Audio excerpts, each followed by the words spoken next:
في المرصد نرحب هذا الأسبوع بالدكتور إيرين زيلن، الباحث في معهد واشنطن لسياسات الشرق الأدنى، محرر وصاحب موقع جهادولوجي الذي يوثق كل ما يصدر عن الجماعات الجهادية. الدكتور زيلن يدرس ويوثق الحراك السوري منذ بدايته في 2011، وله بحث مهم جدا عن هيئة تحرير الشام وفرص رفعها من قوائم الإرهاب، البحث بعنوان عصر الجهاد السياسي، دراسة هيئة تحرير الشام. شكرا جزيلا دكتور زيلن لوجودك معنا في البرنامج. شكرا. Thanks for having me as always. أهلا وسهلا فيك دائما. دكتور زيلن، في اليوم التالي لأحداث الشام، هل تتوقع أن يكون للجولاني زعيم هيئة تحرير الشام دور في حكم سوريا عند انتقال السلطة؟ I do believe so because they're the ones that started the offensive on November 27th and were the key players that led to the momentum, even though it seems that the Southern Operations Room were the ones that got to Damascus first. Yet they only did what they did because of the momentum of HTS taking over Aleppo and then Hama. And there's also elements within the Southern Operations Room that are affiliated with HTS. So there's HTS elements alongside other remnant rebels from the original insurgency a decade ago, essentially. حقيقة دكتور زيلن، المشكلة في التخطيط لليوم التالي والإعداد لليوم التالي وانتقال السلطة هو العلاقة بين الفصائل اللي شاركت في الزحف على دمشق، تحديدا العلاقة بين هيئة تحرير الشام وبين الجيش الوطني السوري التابع لائتلاف المعارضة. هل سيقبلون قيادة الجولاني؟ I think this will be one of the sticking points going forward, especially since they aren't really independent. They're, Turkish backed. They're essentially mercenaries for the Turkish government. So they'll do whatever Turkey wants them to do. Obviously, HTS has a lot more legitimacy in some ways because they're the ones that started this offensive and they're the ones that created the momentum. And as we speak right now on Sunday, December 8th, you still see the Syrian National Army trying to fight the Syrian Democratic Forces, the Kurdish majority group that has been fighting the Islamic State alongside the United States and the global coalition. So it's kind of like an awkward position because everybody else has been fighting the regime, and yet the SNA is still fighting the SDF, and I'm sure that will create some tensions also between the United States and Turkey now that we're moving towards this post-conflict situation. There are rumors that the UN will be convening a stakeholders meeting this coming week in Geneva with the countries that have been involved in things outside in Syria, but also internal players. So there will be a lot of negotiations on the table, I would assume. دكتور زيلن، الحقيقة نسأل لأن المواجهات بين الجيش الوطني والهيئة ليست جديدة. اليوم الاستحقاق كبير، نحن نتحدث عن كامل سوريا، نحن نتحدث عن دمشق العاصمة. هل تتوقع اقتتال داخلي يعيدنا إلى المربع الأول؟ Well, I think for HTS, one of the main priorities will be to consolidate control and move the governance to make sure it's happening in the areas in the north and south that they've been able to take over, because they don't want obviously looting, chaos, and things along those lines, because this happened so much quicker than anybody would have estimated. I can't even imagine Jalani and his best wishes that this would have happened within like 10 to 12 days, which is really crazy when you think about it, considering everything that's happened in the last 13 and a half plus years. So I think that that's going to be one of the priorities. It's also important to remember that over the last 5 or so years, we've seen that HTS has cultivated relationships with some of the groups within the SNA. So it's possible that they might be able to flip them more easily and therefore divide and conquer and push the rest of the SNA to kind of forcibly have to be part of HTS's process. But I think a lot of it will also depend on Turkey and the cards that they might play, because they might use the SNA card to try and put more pressure on HTS to have more of their own say in the process. So, this is, while this is, an internal issue, and Syrians are the one that really did this in many ways, it really had no outside actors in the same way that we saw a decade ago when there was, so many countries providing so many weapons and monies to all those, thousands of different groups back in the day. today, it really is a victory of the Syrians. But unfortunately, it's plausible that outside powers might try and dictate things to their own interests and benefits, just because HTS, while they are the strongest, faction in many regards in the whole country, and they've been able to govern in, Idlib the last few years. They're still going to need to rely upon support from the outside as well, because the country has been destroyed over the last, 13 and a half, 14 years by the Assad regime, with all of the, airstrikes, barrel bombs, chemical weapons, everything else. And so there's a role to play for outside as well in relation to helping reconstruct it. So there's a lot of things that will be on the table. And I'm sure that there will be discussions in this UN summit, but also I imagine there's been a lot of back channeling going on between HTS and a number of countries as well that obviously we're not privy to in the public, at least not yet. دكتور زلن، لم ينتهي يوم 8 ديسمبر حتى كان الجولاني في دمشق وفي جامع الأموي تحديدا. هل فاجأك سرعة انتقاله للعاصمة؟ هل فاجأك أن يكون أول كلامه للجمهور من المسجد الأموي؟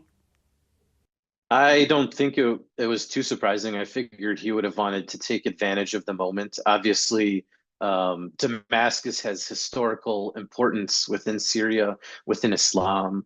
Obviously, the Umayyad Mosque has an important role in place within the history of Islam, and it's sort of like a symbol that the Sunnis are back on charge and that they've returned to the place where, in many ways, the Islamic polity began. Of course, you had Muhammad and the first four caliphs in what is today Saudi Arabia, Mecca, Medina. But in terms of the Islamic empire, it really began with the Umayyads. And so I think it's very symbolic for Jalani to do something along these lines. And it's not super surprising, but it was, it was way more low key than, say, when we saw what Abu Bakr al-Baghdadi tried to do a decade ago in the mosque in Mosul, where that was very like choreographed. This was like people are just taking cell phone pictures and videos, and there wasn't any like production behind it. It was just like, he's a Muslim like everybody else, just going in there. Obviously, he gave a speech because he's the, commander of all the forces and the leader of everything. But it wasn't like a whole production to make it out to seem like this glorious thing, but just like this normal thing. And then, he prayed alongside everybody else in the mosque. So it's not surprising at all. We'll see what happens next. I mean, I suspect that it'll have some more official, statement or speech at some point, but this was more just, I think, a personal thing for him in some ways also, in addition to just signaling and appreciating everybody for helping out with this monumental victory in some ways. دكتور زلن، الآن الجولاني صار يعرف باسمه الحقيقي أحمد الشرع. هل هذا ريبراندينج جديد، إعادة إنتاج أخرى نراها في هذا الرجل الذي تحول بشكل عجيب حقيقة خلال الأعوام العشرة الماضية؟ Yeah, I mean, we really haven't seen something like this really with anybody when you think about it in some ways. And the thing is it's been quite gradual too. It's not like it just happened overnight in the last 2 weeks. Like, a lot of people stopped really paying attention to what was going on in Syria once the Russians went in and they started taking Aleppo, and then also when ISIS lost its territory between 2017 and 2019. So people missed a lot of these changes that were happening in those intervening years, especially since, HTS more or less consolidated control in Idlib in northwest Syria in 2017 or so. They created the Salvation Government. They did a lot of this institution building. Then we've seen them in the last couple of years, reaching out to minorities like the Christians and Druze in Idlib. And you've seen that at different points, Jolani's been able to pivot, whether it's pivoting against ISIS, pivoting against Al-Qaeda, pivoting to institution building and ignoring people telling him that, they needed to continue to fight in jihad, even though clearly the cards are not in their favor at the time, but rather focused on building the institution so that when the time comes, they would be able to do it quickly, and also consolidate quickly, and therefore create a momentum of itself, which is what I think happened in many regards. Because, since late 2021, they created this military college, and therefore that was able to help, integrate all the different rebel factions together under one command and control, as well as the reforms and experiences that they had within the Salvation government, whether it was dealing with crises such as COVID-19, whether it was the earthquake that happened in February 2023, whether it was them taking some territory from the Syrian National Army in October 2022, and then building that up. They learned a lot over time, as well as developing reforms and putting everything together so that once they were able to do it, they had a plan and they were able to exact it, especially in Aleppo. And I think that's one of the reasons why they were able to have this momentum, was that once they got into Aleppo, they were able to bring all their resources to bear to consolidate so that the local population was able to accept it, because right away all the services kept on going. And then also, because it was so quick, they were able to continue the fight into Hama, which was more existential for the regime in some ways, because that starts getting to the area that could cut off the coast and the heartland, where the Alawite community is, but also down into Damascus, because they would have to focus more on Hama and Homs versus Aleppo at that point.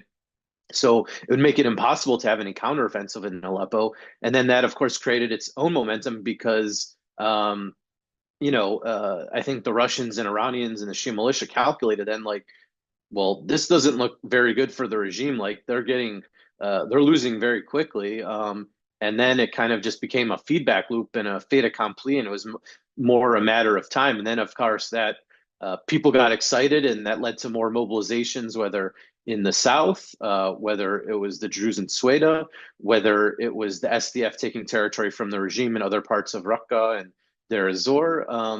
And so then it just became a matter of, when instead of if, and here we are now, which is still really hard to believe. I mean, it was only, it was less than 2 weeks ago that everybody's talking about how Assad is, normalizing with all these Arab states, even with some EU countries, and that maybe there would be an offensive by the regime alongside Russia, Iran, and the Shia militia to finally take over all of Idlib. And now it's totally opposite.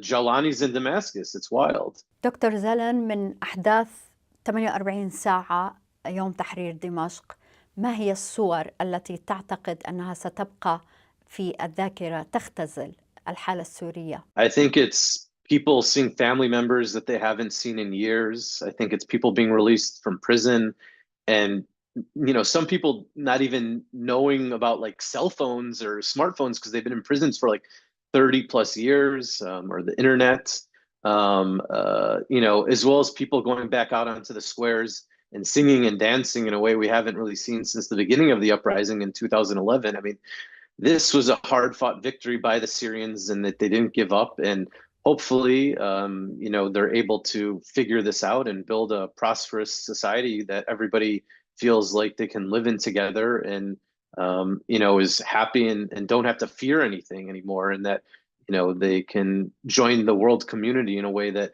hasn't been possible under a totalitarian regime like the Assad regime. الدكتور أرن زلن، شكرا جزيلا لك. Thank you.